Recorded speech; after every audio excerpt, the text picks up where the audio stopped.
So yung mga ka-rides, no, so dadaan tayo dito sa expressway sa may Gardenia Valley. Okay, sabi nila may expressway daw dito eh, may toll gate. Tingnan natin kung may toll gate na dito. Dapat pag may toll gate mabilis, diba? Expressway nga eh. Tingnan natin kung sisingilin yung mga kawawa kasi yung mga delivery rider dito eh.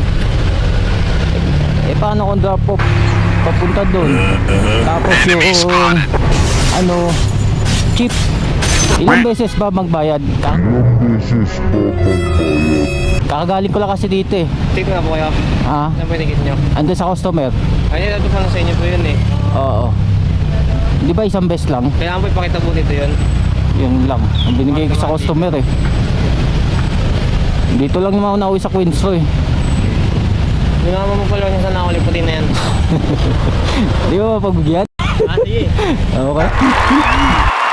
Pero ingat ha. Sige po. Oo. Okay, Chief. Thank you. Ingat po kayo. So yung kagandaan yan eh. Ingat, Chief. Ayaw pagbigyan eh, no? Ay, magandang usapan, di ba?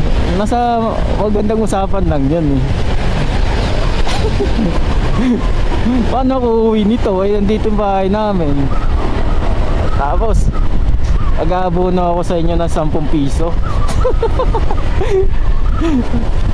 Kailangan talaga may camera ka, no?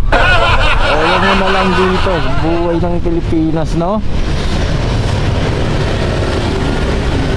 Wala yung mga ano dapat makisama ka lang sa kanila, sa mga naninikit dito.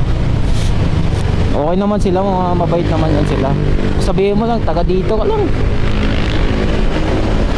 Eh paano makaka-uwi dito? Wala akong customer pupunta dito, magbabayad tayo ng 10. Lugi yung mga rider, no? Sa mga hindi taga dito, lugi sila. So kailangan dali nyo yung ticket nyo. Pag mapadaan kayo dito, kailangan may ticket pa kayo na ipipresenta. Okay? Para hindi na kayo singilin ng another bayad. Kailangan yun lang yung sinabi nila eh, na ipakita nyo lang yung ticket na katunayan na dumaan na kayo, na bayad na kayo dito sa toll gate nila. Yun lang. Pero kung hindi nyo na ipakita at nasa customer, iniwan nyo yung ticket, bayad ulit. So yun.